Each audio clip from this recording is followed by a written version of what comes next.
मरूफ कानूनदान और पीपी रहनुमा बैरिस्टर एतजाज़ अहसन का कहना है कि राना सना अल्लुआ अदालत आएं और बताएं कि आपने क्यों कहा कि 14 मई को इलेक्शन नहीं होने देंगे। बहस को उलझाने की कोशिश की जा रही है।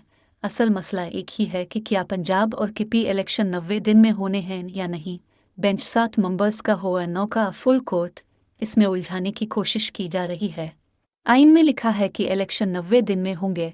आज पंजाब के निगरान गैर आइनी हो गए हैं। कोई रकम, कोई पैसा नहीं खर्च किया जा सकता। सवाल यह है कि 90 दिन में इलेक्शन क्यों नहीं हुए।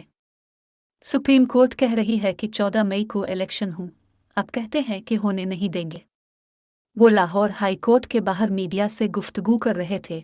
बैरिस्टर एतजाज़ अहसन का कहना था कि इंतज़ामिया में जो बराह रास्त जिम्मेदार हैं उनमें राना सना अल्लुआ, आज़म नज़ीर तारड़ और वज़ीर आज़म शहबाज शरीफ शामिल हैं। पार्लियामेंट से कोई जंग नहीं करना चाहता। अगर पार्लियामेंट ने कुछ कह दिया है तो आपको चीफ एग्जीक्यूटिव को पूछना है। शहबाज शरीफ ने कैबिनेट में ले जाकर क्यों फैसला किया कि सुप्रीम कोर्ट के फैसले के बरखिलाफ हमें चलना है।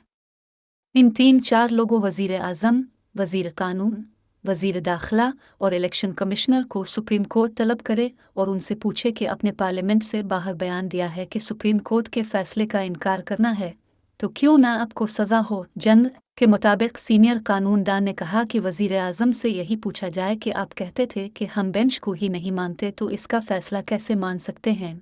आपने कहा वो लैत और लाल करेंगे कि असेंबली ने कह दिया, पार्लियामेंट ने कह दिया।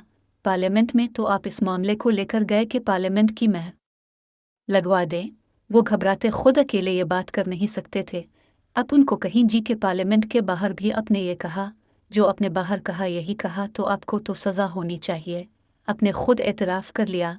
ये 5-5 साल के लिए 10 क्वालिफाई होते हैं।